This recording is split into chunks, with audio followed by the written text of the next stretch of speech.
जय हिंद दोस्तों। मैं मिथुन चौधरी आप सभी का हार्दिक स्वागत करता हूं अपने ऑफिशियल यूट्यूब चैनल विधि ई लर्निंग पॉइंट पर।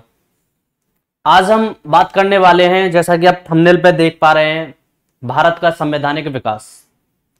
उसके बारे में बात करेंगे कि हमारे भारत का जो संविधान था वो कहां से प्रारंभ हुआ, कैसे बनना स्टार्ट हुआ, ये सारी चीजें आज हम बात करने वाले हैं। तो समय ना वेस्ट करते हुए हम चीजों को स्टार्ट करते हैं। यहां बात हो रही है हमारी भारत का संवैधानिक विकास। जी हां, और उसकी क्या ऐतिहासिक पृष्ठभूमि, भारत के संवैधानिक विकास की पृष्ठभूमि के बारे में हम आज बात करेंगे। बहुत अच्छे तरीके से, एकदम बहुत बेहतरीन तरीके से बात करेंगे। बात करते हैं हम 1600 शताब्दी के अंत में। कहां? 1600 शताब्दी के अंत में लंदन से कुछ व्यापारी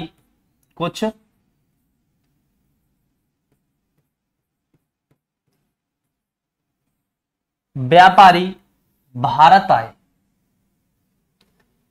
1600 शताब्दी के अंत में लंदन के कुछ व्यापारी भारत आए व्यापार करने के लिए। भारत से व्यापार करने के लिए उन्होंने भारत में लंदन कंपनी की, उन्होंने भारत में लंदन कंपनी की क्या की? स्थापना की। और 1600 ईस्वी के अंत में, बिल्कुल अंत में, याद रखना, कहां? बिल्कुल अंत में।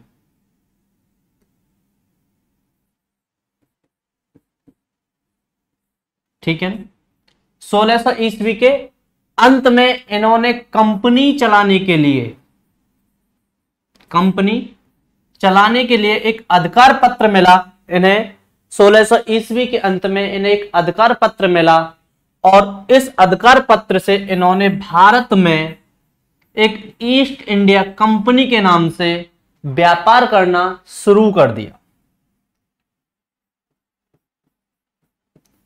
व्यापार करना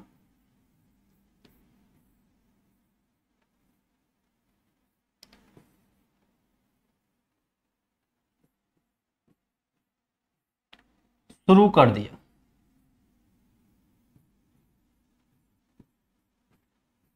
समझ पा रहे हो ना आप? स्टार्टिंग से देखिए कि 1600 शताब्दी के अंत में,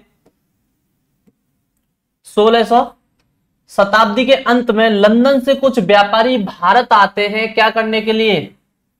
व्यापार करने के लिए। और वहीं से लंदन कंपनी की एक स्थापना होती है। लंदन कंपनी की स्थापना होती है। 1600 ईस्वी के अंत में कंपनी को एक अधिकार पत्र मिला। क्या करने के लिए? भारत में ईस्ट इंडिया कंपनी के नाम से उन्होंने क्या कर दिया? व्यापार करना स्टार्ट कर दिया। ठीक है ना? 1600 ईस्वी के अंत में व्यापार करने के लिए कंपनी को एक अधिकार पत्र मिला और भारत में उन्होंने इस कंपनी का नाम ईस्ट इंडिया कंपनी के नाम से ये भारत में क्या करने लगे? व्यापार करने लगे।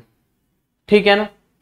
उसके आगे क्या होता है कि 1707 ईस्वी में, कहां? कब? 1707 ईस्वी में जब औरंगजेब की मृत्यु हो गई। 1707 ईस्वी में जब औरंगजेब की मृत्यु हो गई, तो औरंगजेब की मृत्यु के बाद कंपनी ने भारत की आंतरिक गतिविधियों में हस्तक्षेप करना क्या कर दिया? शुरू कर दिया। ठीक है, ऐसे समझ लो, जो 1707 ईस्वी में औरंगजेब की मृत्यु हो गई तो कंपनी के ऊपर कोई दबाव नहीं रहा, कोई रहा ही नहीं। तो इन्होंने क्या किया कि इन्होंने भारत के जो आंतरिक मामले थे, आंतरिक गतिविधियां थी, इसमें क्या कर दिया है? कंपनी ने हस्तक्षेप करना स्टार्ट कर दिया। उसके बाद फिर 1757 ईस्वी में एक युद्ध होता है, प्लासी का युद्ध। 1757 ईस्वी में 23 जून, आप ऐसे समझ लो, 23 जून 1757 ईस्वी में प्लासी का युद्ध हुआ। किसका युद्ध हुआ? प्लासी का युद्ध हुआ। और यहां का जो नेतृत्व कर रहा था, जो प्लासी की तरफ से था, वो था सिराजुद्दौला। कौन था? सिराजुद्दौला। और कंपनी की तरफ से जो युद्ध में था वो था Lord Clive. Lord Clive company की तरफ से। और प्लासी की तरफ से कौन युद्ध लड़ रहा था? सिराजुद्दौला। इसका एक सेनापति हुआ करता था, उसका नाम था मीर जाफर। मीर जाफर ये सिराजुद्दौला का सेनापति हुआ करता था और इसका नाम था सेनापति का मीर जाफर। ऐसा कहा जाता है, ऐसा सुना जाता है कि ये जो मीर जाफर था ये सीधे जाके मिल गया लॉर्ड क्लाइव से। मीर जाफर लॉर्ड क्लाइव से जाके मिल गया और जो भी सिराजुद्दौला की जितनी भी युद्ध की रणनीति थी वो सब किसको जाके बता दी? लॉर्ड क्लाइव को जाके बता दी। उसके बाद क्या होता है कि इस युद्ध में लॉर्ड क्लाइव से सिराजुद्दौला क्या हो गया? हार गया बहुत बुरी तरीके से। और इस हार के बाद कंपनी ने बंगाल पर क्या कर लिया? कब्जा कर लिया। सिर्फ कब्जा किया था, ना कि पूर्णतः तरीके से कब्जा किया। मतलब कुछ हिस्सा जो था बंगाल का, वहां पे कंपनी राज करने लगी और अपने तरीके से सारी चीजों को करने लगी। उसके बाद जब धीरे धीरे चीजें चलती रही, आगे कहानी देखते हैं क्या है। 1764 कितना? 1764 22 अक्टूबर 1764 में बक्सर का युद्ध हुआ। किसके बीच? कंपनी के बीच।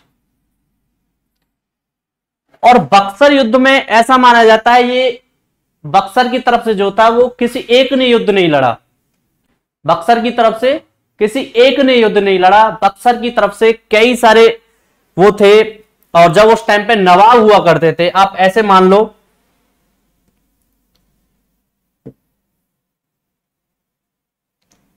आप यहां बक्सर मान लो और इधर कंपनी।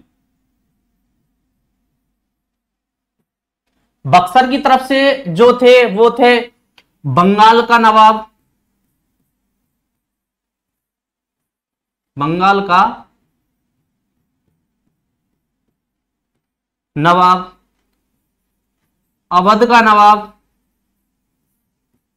और मुगल सम्राट। मुगल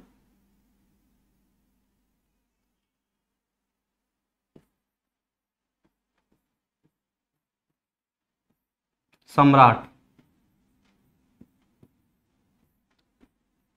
ये तीन लोग जो थे ये कंपनी से युद्ध लड़ रहे थे। कौन कौन? बंगाल का नवाब, अवध का नवाब और कौन? मुगल सम्राट। अब ये तीनों थे कौन कौन, ये देखते हैं। जो बंगाल का जो नवाब था वो था मीर कासिम। कौन? मीर कासिम। बंगाल का नवाब जो था वो मीर कासिम था और अवध का नवाब जो था वो था शुजात दौला। याद रखना, कंफ्यूज मत हो जाना, कंफ्यूज मत हो जाना। जो सिराजुद्दौला था, जो सिराजुद्दौला था वो प्लासी के युद्ध में मारा गया था। लेकिन यहां क्या है? यहां सिराजुद्दौला है और यहां याद रखना यहां शुजाउद्दौला है। क्या है? शुजाउद्दौला। याद रखना अच्छे तरीके से, कंफ्यूज मत हो जाना। अगर सिराजुद्दौला आता है वो प्लासी का युद्ध था, अगर शुजाउद्दौला आता है तो वो किसका युद्ध है? वो किसका युद्ध है? बक्सर का युद्ध। ठीक है ना। और कंपनी की तरफ से, कंपनी की तरफ से जो था, यहां देख लेते हैं। कंपनी की तरफ से, कंपनी की तरफ से था तुम्हारा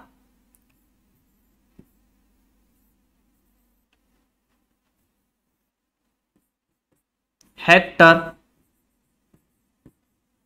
मुनेरा।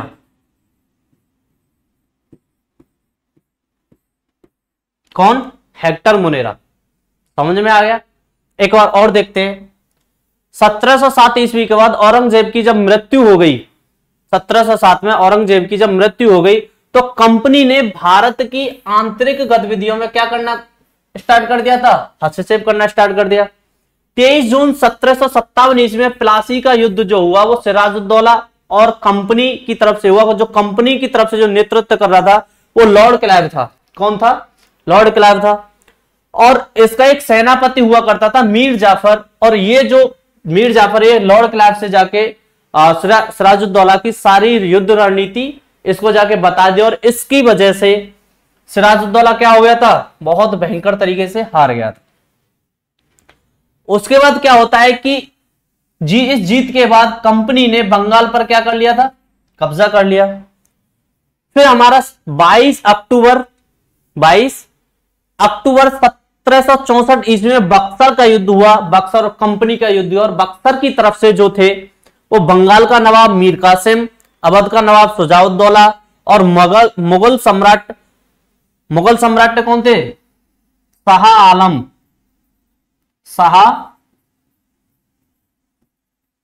आलम सेकंड। याद रखना, मुगल सम्राट की तरफ से कौन थे? शाह आलम सेकंड। ठीक है ना? यहां तक सब ठीक है ना? उसके बाद और कंपनी की तरफ से कौन था? हेक्टर मुनेरा। और इन तीनों की, और इस व्यक्ति ने हेक्टर मुनेरा ने इन तीनों को क्या कर दिया? बहुत बुरी तरीके से हरा दिया। बहुत बुरी तरीके से हरा दिया। किसने? हेक्टर मुनेरा ने। और यहां कंपनी की क्या हुई? एक बहुत अच्छी जीत हुई। कंपनी की एक बहुत अच्छी जीत हुई। और कौन सी कंपनी थी? East India company. ठीक है।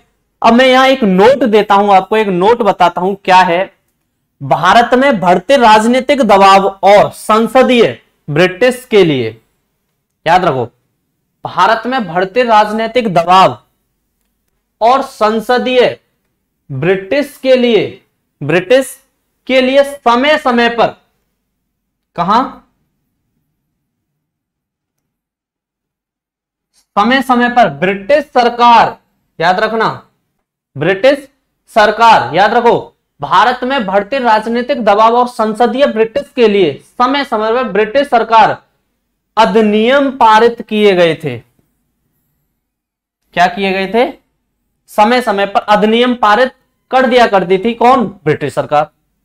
और इस अधिनियम पारित से क्या होता है कि भारतीय संविधान के निर्माण के लिए एक आधार तैयार किया गया। इसी बेस पर भारतीय संविधान के निर्माण के लिए एक आधार तैयार किया गया। और उस आधार को देखते हैं, वो आधार क्या है,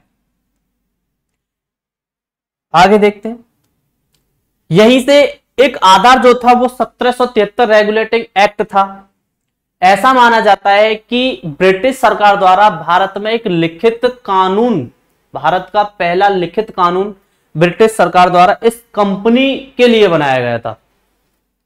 इस एक्ट के द्वारा बनाया गया था, इस एक्ट के द्वारा। कौन से एक्ट के द्वारा? 1773 रेगुलेटिंग एक्ट के द्वारा। इसमें एक ब्रिटिश प्रधानमंत्री थे, उनका नाम जो था वो था लॉर्ड नॉर्थ। इनकी गोपनीय समिति के रिपोर्ट के तहत, याद रखो, ब्रिटिश प्रधानमंत्री के जो ब्रिटिश प्रधानमंत्री थे कौन? Lord north. उनकी गोपनीय समिति की रिपोर्ट के तहत 1773 में, 1773 ईस्वी में ब्रिटिश सरकार द्वारा, जी हां, ब्रिटिश सरकार द्वारा एक एक्ट बनाया गया, और उस एक्ट का नाम रखा गया 1773 रेगुलेटिंग एक्ट। इस एक्ट का क्या नाम दिया गया? 1773 रेगुलेटिंग एक्ट। ठीक है। और इस एक्ट का जो मुख्य उद्देश्य थे, देखो, इस एक्ट के जो मुख्य उद्देश्य थे,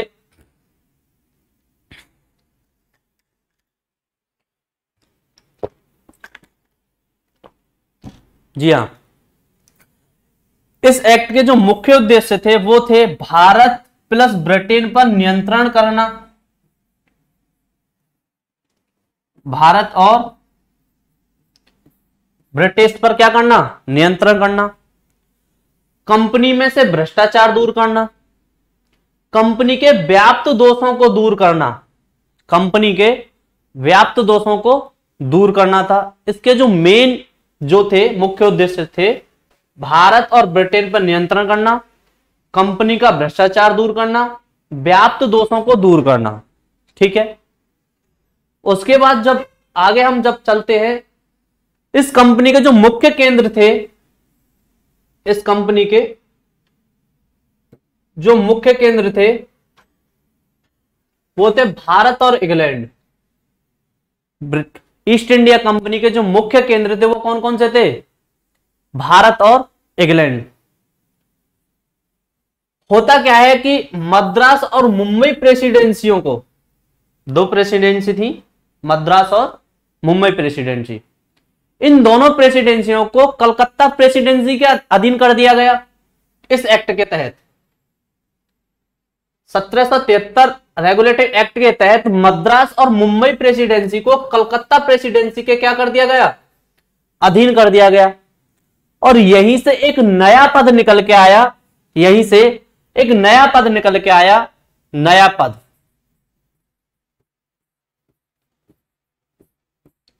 जो पद था वो गवर्नर को गवर्नर जनरल कहा जाने लगा। जी हां, जब मद्रास और मुंबई प्रेसिडेंसी को कलकत्ता प्रेसिडेंसी के अधीन कर दिया गया तब वहां से एक नया पद निकल के आया, और वो पद क्या था, गवर्नर को गवर्नर जनरल कहा जाने लगा। और वारेन हेस्टिंग बंगाल का पहला गवर्नर जनरल बना, बंगाल का पहला गवर्नर जनरल बना। कौन, वारेन हेस्टिंग। और इसकी मदद के लिए, वारेन हेस्टिंग की मदद के लिए ब्रिटिश सरकार ने 4 संसदीय उच्चतम न्यायालय परिषद का गठन किया। समझ रहे हो ना, वारेन हेस्टिंग की मदद के लिए, जिसकी सहायता की जा सके, ब्रिटिश सरकार ने 4 संसदीय उच्चतम परिषद का गठन किया। और इसकी परिषद में 4 लोग थे, वो कौन कौन से थे, फ्रांसिस, फिलिप फ्रांसिस, मानसन, बारवेल, और चौथे जो थे वो कौन थे, क्लेवेरिंग। जी हां, कौन, क्लेवेरिंग। एक नोट में देता हूं, सबसे इंपॉर्टेंट नोट है, भारत के पहले उच्चतम न्यायालय प्रधान, भारत के पहले उच्चतम न्यायालय प्रधान न्यायाधीश कौन थे, sir Elijah Impey, sir Elijah Impey. एक बार मैं रिवाइज करा देता हूं चीजों को शुरू से। 1600 शताब्दी के अंत में लंदन के कुछ व्यापारी भारत आए व्यापार करने के लिए। उन्होंने लंदन कंपनी की स्थापना की। 1600 ईस्वी के अंत में कंपनी को व्यापार करने के लिए उन्होंने एक अधिकार पत्र लिया, और उस अधिकार पत्र से उन्होंने भारत में ईस्ट इंडिया कंपनी के नाम से व्यापार करना शुरू कर दिया था। यहां तक सब ठीक है। आगे देखते हैं, 1707 ईस्वी में जब औरंगजेब की मृत्यु के बाद कंपनी ने भारत की आंतरिक गतिविधियों में हस्तक्षेप करना स्टार्ट कर दिया। भाई यहां हस्तक्षेप करना स्टार्ट कर दिया इन्होंने। उसके बाद क्या होता है कि 23 जून 1757 ईस्वी में सिराजुद्दौला और कंपनी के बीच युद्ध हुआ। कौन सा युद्ध, प्लासी का युद्ध। 23 जून 1757 ईस्वी में प्लासी का युद्ध, सिराजुद्दौला और कंपनी की तरफ से लॉर्ड क्लाइव थे, इन दोनों के बीच युद्ध हुआ। सिराजुद्दौला का जो सेनापति था मीर जाफर, वो लॉर्ड क्लाइव से जाके मिल गया और इसकी सारी युद्ध रणनीति इसे बता दी कि भाई कैसे कैसे हम युद्ध लड़ रहे हैं और इस तरीके से हम। और इस युद्ध में लॉर्ड क्लाइव की क्या हो गई थी, जीत हो गई थी, और सिराजुद्दौला क्या हो गया था, हार गया था। और इस जीत के बाद कंपनी ने बंगाल पर क्या कर लिया, कुछ हिस्से पर कब्जा कर लिया। फिर बात आती है 22 अक्टूबर 1764 ईस्वी में बक्सर का युद्ध हुआ, और बक्सर की तरफ से 3 वो थे। बक्सर की तरफ से कौन कौन थे, बंगाल का नवाब मीर कासिम, अवध का नवाब शुजाउद्दौला, मुगल सम्राट की तरफ से शाह आलम सेकंड, और कंपनी की तरफ से जो थे वो थे हेक्टर मुनेरा। कंपनी की तरफ से कौन थे, मुनेर कंपनी की तरफ से कौन थे? Hector Monera. फिर नोट देखेंगे हम, भारत में बढ़ते राजनीतिक दबाव और संसदीय ब्रिटिश के लिए समय समय पर ब्रिटिश सरकार क्या करती थी? एक अधिनियम पारित किया करती थी। और इस अधिनियम पारित करने के बाद यहां से हमें बात निकल के आई, भारतीय संविधान के निर्माण के आधार क्या हुए? आधार तैयार हुए। किसके लिए? भारतीय संविधान के निर्माण के लिए क्या हुए? आधार तैयार हुए। उसके बाद आगे देखते हैं कि 1700 जो आधार था, 1773 का रेगुलेटिंग एक्ट आया। मैंने जैसा कि तुम्हें पहले ही बताया था कि यहां ऐसा माना जाता है कि ब्रिटिश सरकार द्वारा लिखित कानून बनाया गया था पहला इस कंपनी के द्वारा, ठीक है ना। इस एक्ट के तहत ब्रिटिश प्रधानमंत्री थे लॉर्ड नॉर्थ, उनकी गोपनीय समिति की रिपोर्ट के तहत 1773 में ब्रिटिश संसद द्वारा एक एक्ट बनाया गया और उस एक्ट का नाम क्या रखा गया? 1773 रेगुलेटिंग एक्ट। और इस एक्ट के जो मुख्य उद्देश्य थे वो थे भारत प्लस ब्रिटेन पर नियंत्रण करना, भ्रष्टाचार दूर करना, व्याप्त दोषों को दूर करना। इसके जो मुख्य उद्देश्य थे यही थे। उसके बाद होता क्या है कि इनके जो इस कंपनी के जो मुख्य केंद्र थे वो भारत और कौन थे? इंग्लैंड थे। इस एक्ट के तहत फिर उन्होंने क्या किया कि मद्रास और मुंबई प्रेसिडेंसी को कलकत्ता प्रेसिडेंसी के अधीन कर दिया। 1773 रेगुलेटिंग एक्ट के तहत मुंबई और मद्रास प्रेसिडेंसी को किसके अधीन कर दिया गया? कलकत्ता प्रेसिडेंसी के अधीन कर दिया गया। और यहीं से एक नया पद निकल के आया और वो पद क्या था? गवर्नर को क्या कहा जाने लगा? गवर्नर जनरल कहा जाने लगा। गवर्नर को गवर्नर जनरल कहा जाने लगा। और वारेन हेस्टिंग बंगाल का पहला गवर्नर जनरल बना। जी हां, बंगाल का आपसे क्वेश्चन पूछा जा सकता है कि बंगाल का पहला गवर्नर जनरल कौन था? तो वो कौन था? वारेन हेस्टिंग, याद रखना। इसकी मदद के लिए ब्रिटिश सरकार ने 4 संसदीय उच्चतम न्यायालय परिषद का गठन किया और उस परिषद में वो लोग कौन कौन से थे? फिलिप फ्रांसिस, मानसन, बारवेल और कौन? क्लेवेरिंग। और यहां नोट है एक, याद रखना, भारत के पहले उच्चतम न्यायालय प्रधान न्यायाधीश कौन थे? Sir Elijah Impey. कौन थे? Sir Elijah Impey. तो आज की वीडियो में यही समाप्त करता हूं और मुझे कमेंट बॉक्स में बताइए कि यह सेशन आपको कैसा लगा, चीजें समझ में आई, और जो भी गलतियां रही हों उसे मुझे कमेंट बॉक्स के माध्यम से बताइए, शेयर कीजिए, तो मैं अगली वीडियो जो लेके आऊंगा उनमें थोड़ा और सुधार करूं। ठीक है ना? ओके, बाय, जय हिंद।